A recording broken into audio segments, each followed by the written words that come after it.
Le cri de mon fils Clovis a résonné dans le salon, faisant trembler mes bibelots en porcelaine de Limoges. J'en ai marre de cette vieille dans ma maison. Soit tu vas en maison de retraite, soit je te jette à la rue. Il a hurlé, les yeux injectés de rage. Je m'appelle Lucienne, j'ai 72 ans, je suis veuve et j'ai travaillé 30 ans comme gouvernante pour l'une des familles les plus puissantes de Lyon, les Beaumont. Ce que mon fils a oublié, c'est que celle qui a servi des rois ne s'incline jamais devant des imbéciles. Ma maison dans le quartier des Tilleuls a toujours eu cette odeur de gâteau aux amandes et de cire d'abeille. Je l'ai acheté il y a 40 ans avec mon défunt mari André. Il était maçon, moi repasseuse. Ensemble, nous avons érigé notre château, pierre par pierre. Clovis, mon fils unique, est revenu il y a 3 ans après son divorce. « C'est temporaire, maman », avait-il dit. Le temporaire est devenu éternel. Petit à petit, il a pris le contrôle. Il a changé la télévision, amené sa petite amie Laetitia, et maintenant il voulait la maison. Il voulait que je transfère l'acte de propriété à son nom pour garantir l'avenir, disait-il. Mais je savais que c'était pour couvrir ses dettes de jeu. Tu n'as pas entendu, Lucienne ? Il avait arrêté de m'appeler maman depuis des mois. J'ai besoin de cet espace. Laetitia est enceinte et nous avons besoin de la grande chambre. Cette maison de retraite, le repos doré, accepte ta pension. Si tu ne veux pas, la rue est grande. Tu as 1 heure pour partir. Je n'ai plus discuté. Le silence est la meilleure réponse à l'ignorance. Je suis allée dans ma chambre et j'ai pris ma vieille valise en cuir. J'ai mis 2 tenues, le manteau en laine gris, mes documents, la photo d'André et mon chapelet en cristal. Puis j'ai pris mon téléphone. Cela faisait 5 ans que je n'avais pas appelé ce numéro, depuis l'enterrement de Madame Hélène Beaumont, mon ancienne patronne. Mais la voix de Clovis criant « vieille » et « maison de retraite » a résonné dans ma tête. J'ai composé le numéro. « Résidence Beaumont, bonsoir, bonsoir. Je voudrais parler à Monsieur Alexandre, s'il vous plaît. Qui souhaite le joindre? Dites-lui que c'est Lucienne.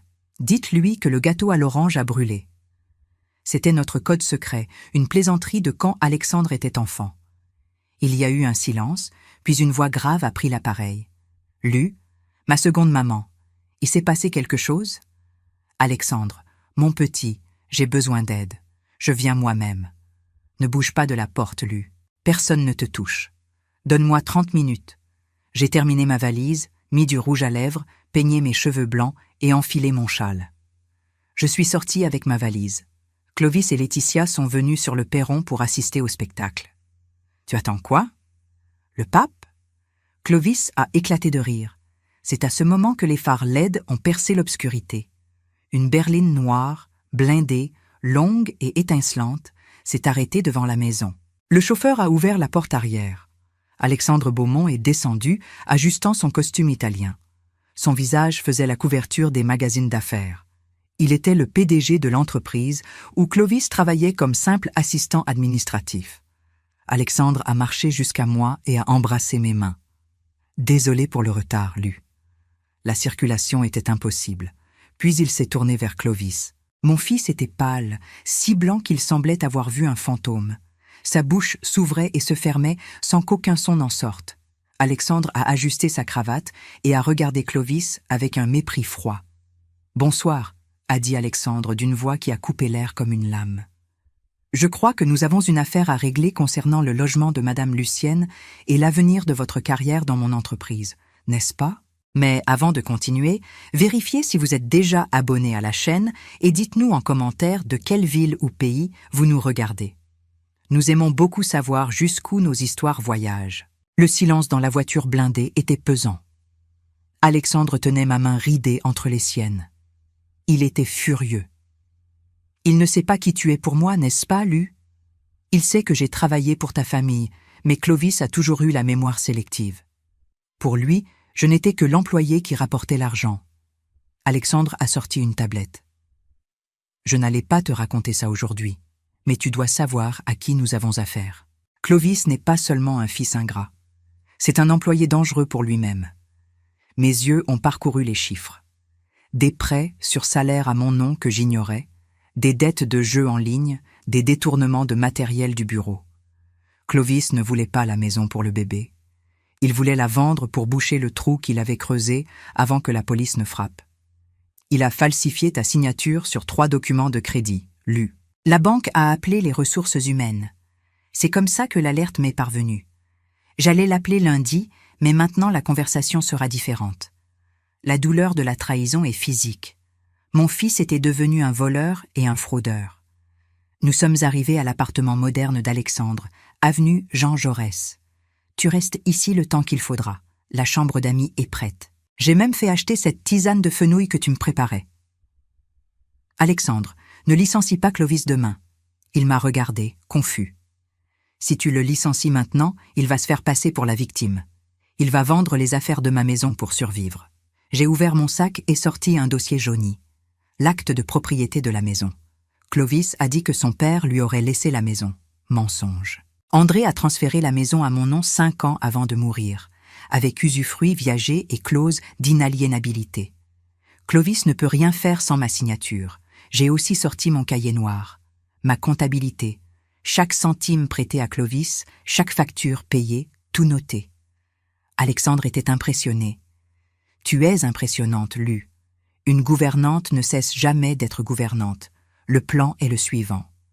Clovis doit sentir le poids de la réalité. Premièrement, transfère-le aux archives mortes, au sous-sol, sans accès financier. Deuxièmement, je vais annuler toutes les factures automatiques demain. Électricité, eau, Internet. S'il est le propriétaire, qu'il paie. Troisièmement, je bloque les cartes supplémentaires. Je veux voir combien de temps Laetitia supporte sans Internet et sans eau chaude. Il y avait une cruauté là-dedans, mais c'était la cruauté nécessaire d'une chirurgie. Pour guérir, il faut parfois couper. Clovis devait toucher le fond seul. C'était seulement comme ça qu'il pourrait se réveiller ou, au minimum, apprendre à me respecter. Et il y a le coffre-fort. Derrière le tableau de Saint-Georges. Clovis pense qu'il y a des bijoux, mais ce qu'il y a là pourrait le choquer encore plus. Je n'ai pas révélé le contenu à Alexandre. Certains secrets doivent être gardés pour le bon moment. Le téléphone a clignoté. Un message de la banque. Tentative d'achat refusée. 45 €. Pizzeria du coin. Transaction refusée par blocage préventif. J'avais déjà bloqué mes cartes supplémentaires. La première pièce du domino venait de tomber. Je me suis allongé dans la chambre d'amis. Les draps étaient doux, mais mon esprit était en alerte. Demain serait le jour de la révélation du pouvoir réel. Je ne suis pas une victime. Je suis une stratège. Et le jeu ne faisait que commencer. « Bon appétit, mon fils », j'ai murmuré dans l'obscurité. Je me suis réveillé avant le réveil. 30 ans à servir le café à 6 heures ne se perdent pas. Le téléphone a brillé. Coupure d'électricité confirmée. Effective à 12 heures. Coupure d'eau programmée. J'ai souri. Clovis voulait être propriétaire. Qu'il soit donc propriétaire des factures aussi. Paulette, l'employée d'Alexandre, m'a vu déjà habillée. « Madame Lucienne, vous êtes l'invitée. Laissez ça. » Paulette, ma fille, une main inactive rouille. Le téléphone a sonné à 10 heures. Madame Colette, ma voisine. « Lucienne, ça chauffe chez toi. » Clovis est parti en faisant crisser les pneus ce matin. Mais Laetitia est sortie en criant sur le livreur. La carte n'est pas passée. Elle hurle en peignoir au milieu du trottoir. Quelle honte! Laisse-la crier, Colette. Elle a du coffre, mais le crédit de mon fils n'en a pas. La première pièce était tombée. L'humiliation publique. À midi, Alexandre a envoyé un message vocal. Lu, mission accomplie. Quand les ressources humaines lui ont remis le nouveau badge sans accès à la direction et avec affectation aux archives mortes 3, il a presque pleuré. Il est au sous-sol maintenant, numérisant des factures de 1998, sans signal de téléphone. J'ai ressenti une pointe de pitié. C'était mon fils, mais je me suis souvenu du cri. Je te jette à la rue. La pitié est devenue poussière. À 14 heures, Clovis a appelé. « Maman, qu'est-ce que tu as fait ?» La voix était pure panique. Laetitia m'a appelé hystérique. Ils ont coupé l'électricité, l'eau, Internet a disparu. La nourriture va pourrir. Bon après-midi, Clovis. Comment va le nouveau travail? Au diable le travail. Mais la maison n'est-elle pas à toi? Tu n'as pas dit que tu étais le propriétaire? Arrête ça, tu sais que les factures sont à ton nom. Mon obligation s'est terminée quand tu m'as donné 1 heure pour partir. Je n'habite plus là-bas. Tu es devenue folle? C'est de la vengeance. Je vais te poursuivre. Abandon d'incapable. Incapable? Tu as 35 ans, Clovis. Débrouille-toi, va à la compagnie d'électricité, apporte l'acte de propriété. Ah, tu ne l'as pas. Ils exigent un nom propre. Le tien est-il propre? Le silence était sépulcral. Maman, s'il te plaît. Laetitia est enceinte. La chaleur est insupportable. Laetitia n'est pas enceinte, Clovis. J'ai lâché la bombe calmement. J'ai trouvé sa plaquette de pilules contraceptives dans la poubelle la semaine dernière, vide. Elle la prend tous les jours à 20 h. Vous essayez de me tromper depuis des mois. C'est un mensonge. Demande-lui de faire une prise de sang. Mais tu devras payer au privé, parce que la mutuelle que je payais, je l'ai annulée aujourd'hui. J'ai raccroché. Mes mains tremblèrent d'adrénaline. La vérité a le poids d'une enclume. Alexandre est arrivé en fin d'après-midi. Clovis a passé l'après-midi au téléphone dans le couloir. Le chef a dû attirer son attention 3 fois. Madame Colette m'a envoyé un message. Laetitia est sortie avec 2 valises et a pris un taxi seul. L'amour n'a pas résisté à une douche froide. Alexandre, je dois retourner là-bas demain. Il peut être agressif. Je ne vais pas y habiter. Je vais chercher ce qui est à moi et donner les chèques et maths. J'ai besoin de Maître Renaud. C'est un requin. Parfait. C'est d'un requin dont j'ai besoin. Cette nuit-là, le téléphone a vibré. Maman, j'ai faim, je n'ai pas d'argent pour le bus. J'ai respiré et tapé la réponse. Demain, je serai là à 10 h avec un avocat. Sois habillé et sobre. La vraie conversation va commencer. Le silence de Clovis était la preuve que, pour la première fois, il écoutait. À 10 h précises, la voiture s'est arrêtée. Lucienne, Alexandre et Maître Renaud sont descendus. Clovis était sur le perron, la chemise froissée, la barbe non rasée, l'air d'un naufragé. Une bouteille vide et des biscuits à côté. Il a tenté d'embrasser Lucienne, désespérée. « Maman, Dieu merci, je savais que tu n'allais pas me laisser tomber. Tu as apporté de l'argent. » Alexandre s'est placé entre eux. Maître Renaud a ajusté sa cravate. « Qui est-ce » Clovis a demandé, la voix défaillante. « Bonjour, monsieur Clovis. Je suis l'avocat de madame Lucienne. Le concept de famille sera traité sous l'optique du Code civil et pénal. On entre ?» Clovis a pâli. Le ton pénal a fait jaillir la sueur. Il a regardé Alexandre, son chef suprême, et a avalé sa salive. Ils sont entrés dans la maison. L'air était lourd, étouffant. Odeur aigre de la cuisine, odeur de cigarette. Lucienne s'est assise en bout de table. Alexandre à droite, Maître Renaud à gauche. Clovis est resté debout, confus, avant de s'asseoir à l'extrémité opposée. Maître Renaud a ouvert sa sacoche. 3 piles de papier alignées avec précision millimétrique. Premier point, la propriété. Vous avez allégué la possession et tenté de contraindre la propriétaire sous menace. Nous avons l'acte avec usufruit, viager et clause d'inaliénabilité. Juridiquement, vous êtes un intrus. Votre mère pourrait appeler la police pour invasion de domicile, aggravée par la loi sur la protection des personnes âgées. Clovis a écarquillé les yeux. Police. Maman, tu ne ferais pas ça. Deuxième point. Dette et appropriation indue. L'avocat a poussé des relevés bancaires. Vous avez contracté 3 prêts au nom de votre mère en falsifiant sa signature. Crime d'escroquerie et de faux. Peine de 1 à 5 ans. Plus 28 000 € de factures payées par madame Lucienne en 3 ans, incluant des rénovations que vous prétendez avoir payées. Clovis a tremblé. J'allais payer. C'était un investissement. Le bitcoin a mal tourné. Alexandre s'est penché en avant. Et le matériel du bureau, Clovis, toners, papier, cafetière, petit vol quotidien. L'audit est terminé. Rupture de confiance totale. Licenciement pour faute grave et procès pénal qui tachera votre carte de travail pour toujours. Qui embauche un voleur? Le visage de Clovis est devenu gris. Vous avez tout arrangé pour me détruire? Pour te réveiller, Lucienne a corrigé. Tu m'as chassé hier. Vieille, maison de retraite, rue, tu pensais que j'étais jetable? Lucienne a ouvert le cahier noir. Ici sont les dates. Chaque mensonge, chaque centime. Je savais qui tu devenais. Hier, tu as prouvé que j'avais raison. Il a commencé à pleurer. Qu'est-ce que vous voulez? Je vais en prison? Nous avons une proposition, Clovis. Un accord. N'importe quoi, maman. Ne m'appelle pas maman. Je suis la propriétaire et la créancière. Maître Renaud, le contrat. Terme de confession de dette et contrat de commodat onéreux. Vous signez en confessant la dette. Vous restez comme locataire. 30% du salaire débité à la source pour la dette.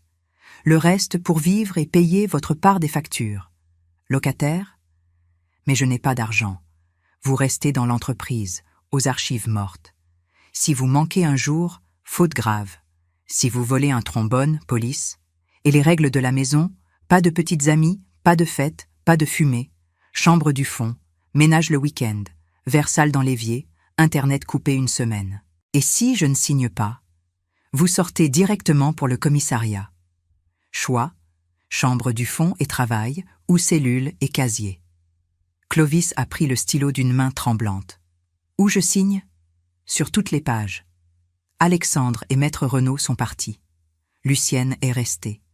Le réfrigérateur? Nettoie tout. Je veux cette cuisine brillante. Ensuite, douche. Tu vas à l'église avec moi ce soir. L'église? Exactement. Il est temps de remercier de ne pas dormir sur le trottoir et d'avoir une mère qui a décidé de te donner une leçon au lieu d'une sentence. Clovis est allé à la cuisine. Lucienne a entendu le bruit des sacs poubelles, le bruit du travail. Ma place est ici. Quelqu'un doit surveiller l'exécution de la peine. 6 mois se sont écoulés depuis ce matin où Maître Renaud a ouvert sa sacoche en cuir sur ma table de salle à manger et a réécrit l'histoire de cette maison.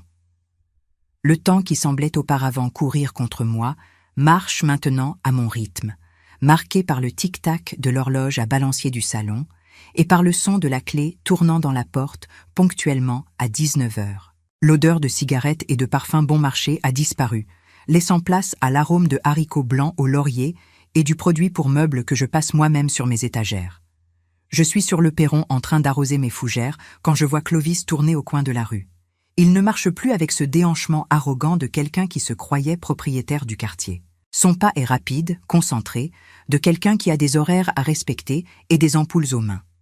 Il porte un sac de course, non pas avec de l'entrecôte et de la bière artisanale, mais avec le basique, riz, lait, café en poudre. Le travail aux archives mortes de l'entreprise d'Alexandre a fait des miracles pour sa posture. Porter des cartons et numériser des documents dans un sous-sol sans signal de téléphone lui a enseigné quelque chose que moi et André avons essayé d'enseigner toute notre vie, mais que seule la nécessité a fixé. L'humilité. « Bonsoir, maman », dit-il en entrant par le portail, baissant légèrement la tête. « Que Dieu te bénisse, mon fils. Tu as essuyé tes pieds? Le paillasson est neuf. » « J'ai essuyé, oui. » Il s'arrête et sort un papier de la poche de sa chemise. « Voici le justificatif du versement. Mes 30% et ma part de la facture d'électricité. Ce mois, elle est venue plus basse. Tu as vu? J'ai coupé la douche pendant que je me savonnais, comme tu me l'as ordonné. Je prends le papier et j'analyse. Le montant est correct jusqu'au centime. Je le range dans la poche de mon tablier. Très bien. Le dîner sera prêt dans 20 minutes. Lave-toi les mains et change ces vêtements de rue. Et Clovis? Oui, madame. J'ai vu que tu as recollé le carreau qui était décollé dans la salle de bain du fond. C'est un travail décent. Il esquisse un sourire timide, presque enfantin, que je n'avais pas vu depuis des années. Papa m'a appris à mélanger le mortier quand j'étais gamin. Je pensais avoir oublié, mais la main s'en est souvenue. Il entre dans la chambre du fond, son nouveau et définitif logement. Je reste là un instant, regardant la rue. La maison n'est plus un champ de bataille. C'est une horloge suisse fonctionnant dans la périphérie française. Clovis se plaint encore à voix basse parfois. Oui. Il soupire encore quand il voit ses amis poster des photos de barbecue. Certainement. Mais il paie, il respecte. Et pour la première fois en 40 ans, il comprend que le toit au-dessus de sa tête n'est pas un droit divin. C'est une conquête quotidienne. Dans les premiers jours, il a essayé de tester mes limites. Il a laissé la serviette mouillée sur le lit. Le lendemain, il n'y avait pas de serviette propre, et il a dû se sécher avec un vieux drap. Il a essayé d'amener un collègue pour boire un mercredi. Je suis apparue au salon en chemise de nuit et bonnet avec la facture d'eau à la main, et j'ai commencé à lire à voix haute combien coûtait la douche de Clovis. L'ami est parti en 5 minutes et n'est jamais revenu. Cette Laetitia a disparu dans le brouillard. J'ai découvert par la bouche de la voisine qu'elle avait essayé de retourner chez ses parents en région. Mais le faux ventre n'a pas soutenu le mensonge très longtemps. Clovis n'a plus jamais prononcé son nom. La honte d'avoir été trompé si facilement a blessé son orgueil de mâle plus que mes réprimandes. Mais la transformation n'est pas restée seulement à l'intérieur de ces murs jaunes. La nouvelle que Lucienne avait remis son fils dans le droit chemin a couru le quartier des Tilleuls comme le feu dans la paille sèche. Au début, j'ai pensé qu'ils auraient pitié de lui ou me traiteraient de bourreau. Que nenni. L'autre jour, je suis allée à la boulangerie et j'ai rencontré Madame Colette, celle qui vivait en pleurant parce que son petit-fils prenait sa pension. Elle a tenu ma main avec force, les yeux brillants. « Lucienne, j'ai fait ce que tu as dit. J'ai caché la carte bancaire dans la Bible et j'ai dit à Kevin que le système l'avait bloqué. Il a tempêté, crié, mais hier il est apparu avec un petit boulot d'aide-maçon. Il a dit qu'il avait besoin d'argent pour mettre du crédit sur son portable. C'est ça, Colette, j'ai répondu en ajustant mon châle. On aime, mais aimer ne veut pas dire entretenir la fainéantise. Qui a pitié, c'est une poule. Une mère doit avoir de la poigne. Je suis devenue une sorte de consultante informelle des veuves de la rue. Elles viennent prendre le café, apportent un gâteau et entre un potin et un autre, demandent comment blinder le patrimoine, comment dire non sans culpabilité. Je montre mon cahier noir, qui a maintenant moins de pages de dette et plus de pages de contrôle. Et j'explique. Le stylo doit être dans ta main. Si tu lâches le stylo, ils écrivent ton histoire et te laissent en dehors de la fin heureuse. Aujourd'hui est un jour spécial. Alexandre vient dîner avec nous. Il fait ça une fois par mois. Il dit que c'est pour inspecter l'employé, mais je sais que c'est parce qu'il a la nostalgie de ma cuisine et de la sensation de foyer que son appartement chic n'a pas. J'ai préparé un poulet rôti aux légumes et un gratin dauphinois, le plat préféré depuis qu'il est enfant. Quand la sonnette retentit, Clovis court pour ouvrir. Autrefois, il resterait boudeur dans la chambre ou essaierait d'emprunter de l'argent au patron. Aujourd'hui, il ouvre la porte et tend la main. « Bonsoir, monsieur Alexandre. La voiture est en sécurité là devant. Je garde un œil dessus. Bonsoir, Clovis. J'ai appris par le chef des archives que vous avez organisé les factures de 2010 en un temps record. Oui, j'ai pris le coup de main. C'est mieux de bien faire du premier coup que de devoir refaire après. Madame Lucienne m'a enseigné ça de force ici à la maison. » Alexandre rit et entre en apportant une bouteille de vin qui coûte plus que les courses du mois de mon fils. Nous nous asseyons à table. Moi en bout de table, Alexandre à droite, Clovis à gauche. La hiérarchie est claire, mais elle n'est plus oppressive. C'est l'ordre naturel des choses. Pendant que je sers le gratin fumant, je regarde mes mains. Elles sont ridées, pleines de taches de vieillesse, avec les articulations des doigts un peu gonflées par l'arthrite. Des mains qui ont lavé le sol, qui ont poli l'argent, qui ont changé des couches. Pendant longtemps, j'ai pensé que ces mains servaient seulement à servir. Mais j'ai découvert, à 72 ans, qu'elles servent aussi à tenir les rênes. La nourriture est divine, Lu. Alexandre complimente en nettoyant son assiette avec un morceau de pain. Tu sais, je réfléchissais, l'entreprise va ouvrir un cours de formation en gestion des stocks le soir. C'est gratuit pour les employés. Il regarde Clovis. Si ça t'intéresse, Clovis, je peux autoriser ton inscription, mais il y a un examen final et ça exige 100% de présence. Si tu réussis, tu peux sortir du sous-sol et aller au stock junior. Il y a la climatisation. Clovis s'arrête avec la fourchette en l'air. Il regarde le patron, puis moi. Je reste impassible, coupant mon poulet. La décision doit être la sienne. C'est le soir ? Clovis demande. De 19h à 22h. Ça va coïncider avec l'horaire de la série de maman, enfin, de Madame Lucienne. Je devrais laisser le dîner prêt avant de partir. On s'arrangera, je dis, sans lever les yeux de mon assiette. Si tu laisses la vaisselle lavée, je réchauffe ma nourriture. Tout ça, c'est de l'investissement, Clovis. Et l'investissement donne un retour, contrairement au pari. Il respire profondément et je vois une lueur différente dans son regard.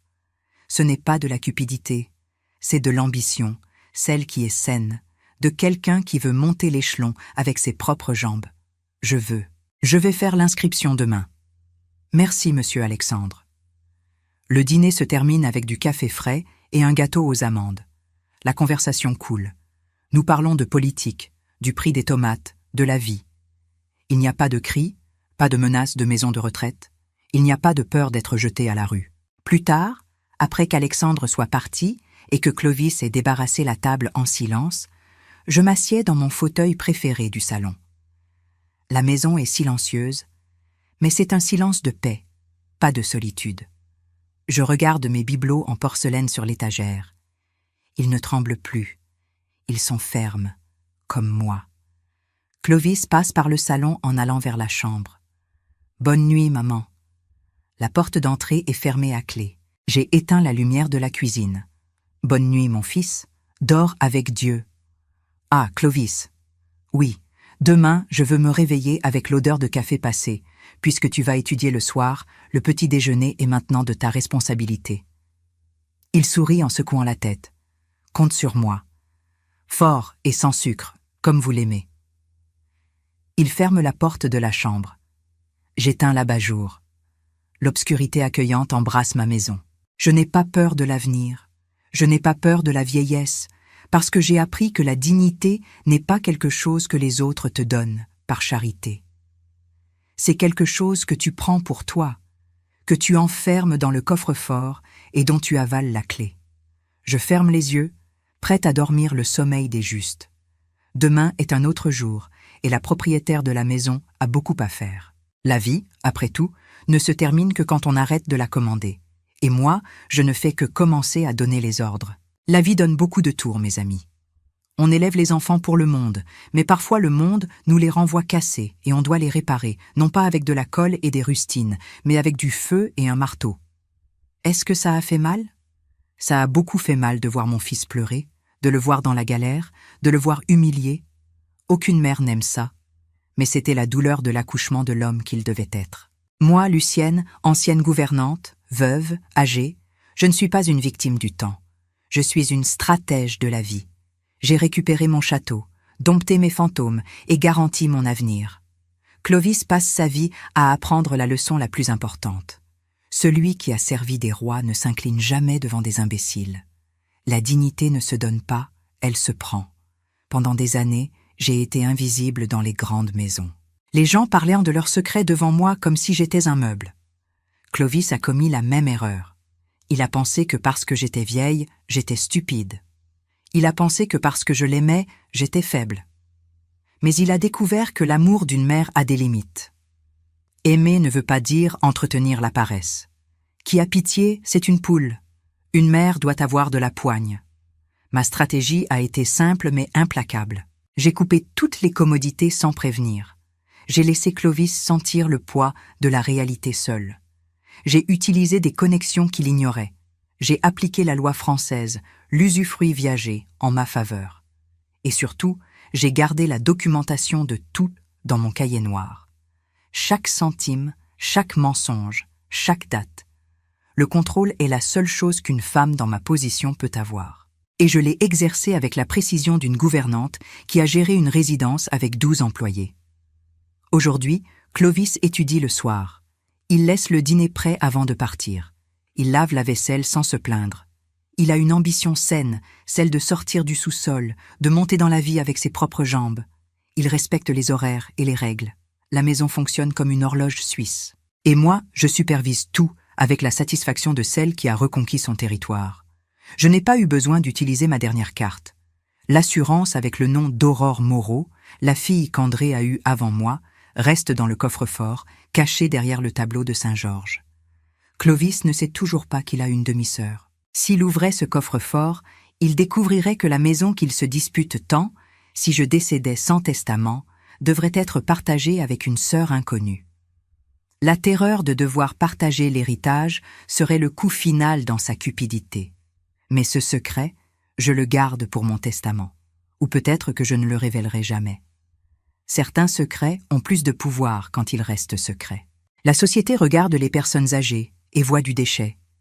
Elle voit quelqu'un qui devrait être en train de tricoter, d'attendre la mort. Mais ce que je voyais dans le miroir était autre chose.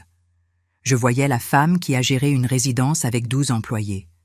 Je voyais la femme qui a négocié avec des fournisseurs qui essayèrent de tromper Madame Hélène. Je voyais la femme qui savait exactement où chaque squelette était enterré. On passe la vie à se diminuer pour rentrer dans le monde des autres. Je me suis diminuée pour ne pas embarrasser Clovis devant ses amis riches. Je me suis tue quand sa petite amie me maltraitait pour maintenir la paix. Mais la paix sans respect n'est que soumission. Et j'en ai eu assez d'être soumise. Ce soir, Clovis est déjà dans sa chambre, étudiant. Je suis dans mon fauteuil, la maison est silencieuse, mais c'est un silence de paix, pas de solitude. Demain, Clovis fera le café avant que je me réveille. L'odeur de café noir passé sera mon réveil. Il respecte maintenant. Il comprend maintenant. On ne vieillit pas, on mûrit le pouvoir. À 72 ans, j'ai découvert que mes mains ne servent pas seulement à servir, mais à commander. Le lendemain matin, l'odeur de café frais remplit effectivement la maison. Clovis a tenu sa promesse. Je me lève, j'enfile mon tablier, je vais à la cuisine. Il est là, préparant le petit déjeuner, la table mise, tout organisé. Bonjour maman. Café fort, sans sucre comme vous l'aimez. Il sourit, un sourire sincère. Bonjour mon fils. Je m'assieds. Je prends la tasse chaude entre mes mains. J'ai conquis le respect. J'ai conquis ma maison. J'ai conquis ma dignité. Et Clovis a appris la leçon qu'il portera pour toute sa vie. Ne sous-estimez jamais quelqu'un qui a changé vos couches. Celui qui a servi des rois ne s'incline pas devant des imbéciles. La loyauté et la documentation battent l'arrogance. Les personnes âgées ont du pouvoir quand elles savent l'utiliser. Et moi, Lucienne, j'ai utilisé chaque once de pouvoir que j'avais accumulé en 30 ans de service pour reconquérir ce qui était à moi.